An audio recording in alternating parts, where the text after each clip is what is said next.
மத்தேயு நற்செய்தி அதிகாரம் 6. அறச்செயல்கள். மக்கள் பார்க்க வேண்டும் என்று அவர்கள் முன் உங்கள் அறச்செயல்களை செய்யாதீர்கள். இதை குறித்து நீங்கள் எச்சரிக்கையாயிருங்கள். இல்லை என்றால் உங்கள் விண்ணக தந்தையிடமிருந்து உங்களுக்கு கைமாறு கிடைக்காது. தர்மம் செய்தல். நீங்கள் தர்மம் செய்யும் போது உங்களை பற்றி தம்பட்டம் அடிக்காதீர்கள். வெளிவேடக்காரர் மக்கள் புகழ வேண்டும் என்று தொழுகை கூடங்களிலும் சந்துகளிலும் நின்று அவ்வாறு செய்வர். அவர்கள் தங்களுக்குரிய கைமாறு பெற்றுவிட்டார்கள் என உறுதியாக உங்களுக்கு சொல்கிறேன். நீங்கள் தர்மம் செய்யும் போது உங்கள் வலக்கை செய்வது இடக்கைக்கு தெரியாதிருக்கட்டும். அப்பொழுது நீங்கள் செய்யும் தர்மம் மறைவாயிருக்கும். மறைவாய் உள்ளதை காணும் உங்கள் தந்தையும் உங்களுக்கு கைமாறு அளிப்பார். இறைவேண்டல். நீங்கள் இறைவனிடம் வேண்டும் பொழுது வெளிவேடக்காரரை போல் இருக்க வேண்டாம். அவர்கள் தொழுகை கூடங்களிலும் வீதியோரங்களிலும் நின்று கொண்டு மக்கள் பார்க்க வேண்டும் என இறைவேண்டல் செய்ய விரும்புகிறார்கள். அவர்கள் தங்களுக்குரிய கைமாறு பெற்றுவிட்டார்கள் என உறுதியாக உங்களுக்கு சொல்கிறேன். ஆனால் நீங்கள் இறைவனிடம் வேண்டும் பொழுது உங்கள் உள்ளறைக்கு சென்று கதவை அடைத்துக் கொண்டு மறைவாய் உள்ள உங்கள் தந்தையை நோக்கி வேண்டுங்கள். மறைவாய் உள்ளதை காணும் உங்கள் தந்தையும் உங்களுக்கு கைமாறு அளிப்பார். மேலும் நீங்கள் இறைவனிடம் வேண்டும் பொழுது பிற இனத்தவரைப் போல பிதற்ற வேண்டாம். மிகுதியான சொற்களை அடுக்கிக் கொண்டே போவதால் தங்கள் வேண்டுதல் கேட்கப்படும் என அவர்கள் நினைக்கிறார்கள். நீங்கள் அவர்களைப் போல் இருக்க வேண்டாம். ஏனெனில் நீங்கள் கேட்கும் முன்னரே உங்கள் தேவையை உங்கள் தந்தை அறிந்திருக்கிறார். ஆகவே நீங்கள் இவ்வாறு இறைவனிடம் வேண்டுங்கள். விண்ணுலகில் இருக்கிற எங்கள் தந்தையே, உமது பெயர் தூயதென போற்றப் பெறுக. உமது ஆட்சி வருக. உமது திருவுளம் விண்ணுலகில் நிறைவேறுவது போல மண்ணுலகிலும் நிறைவேறுக. எங்கள் அன்றாட உணவை எங்களுக்கு தாரும். எங்களுக்கு எதிராக குற்றம் செய்தோரை நாங்கள் மன்னிப்பது போல எங்கள் குற்றங்களை மன்னியும். எங்களை சோதனைக்கு உட்படுத்தாதையும். தீயோனிடமிருந்து எங்களை விடுவியும். ஆட்சியும் வல்லமையும் மாட்சியும் என்றென்றும் உமக்கே. ஆமேன்.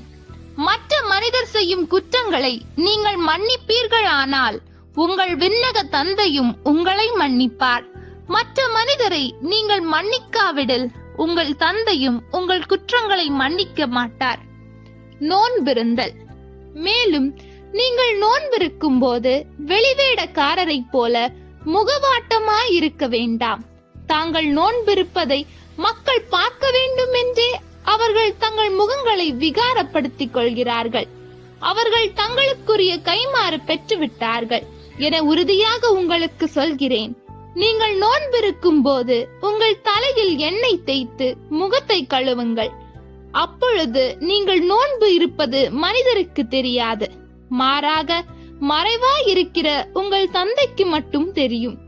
மறைவாய் உள்ளதை காணும் உங்கள் தந்தையும் உங்களுக்கு ஏற்ற கைமாறு அளிப்பார். உண்மை செல்வம். மண்ணுலகில் உங்களுக்கென செல்வத்தை சேமித்து வைக்க வேண்டாம்.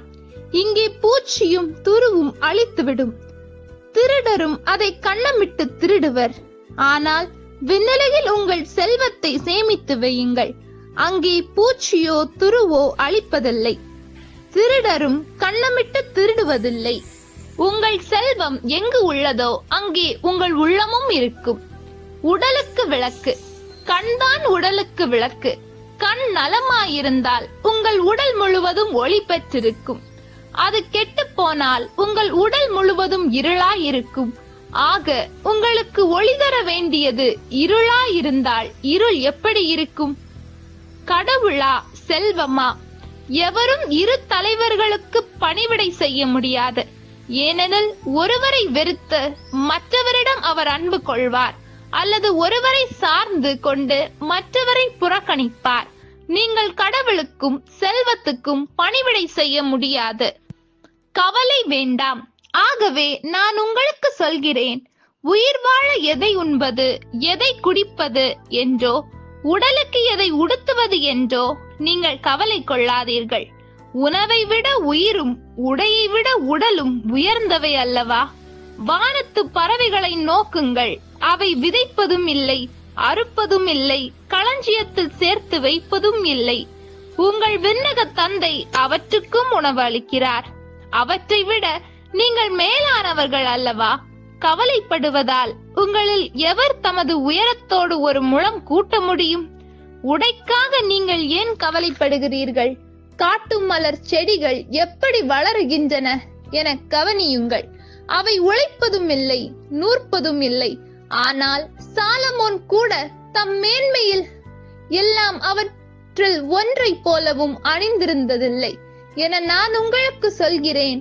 நம்பிக்கைக்குரியவர்கள் இன்றைக்கு இருந்து நாளைக்கு அடுப்பில் எரியப்படும் காட்டுப்புல்லுக்கு கடவுள் இவ்வாறு அணி செய்கிறார் என்று உங்களுக்கு இன்னும் அதிகமாய் செய்ய மாட்டாரா?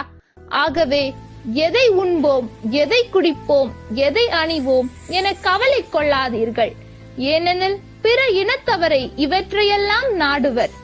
உங்களுக்கு இவை யாவும் தேவை என உங்கள் விண்ணக தந்தைக்கு தெரியும்.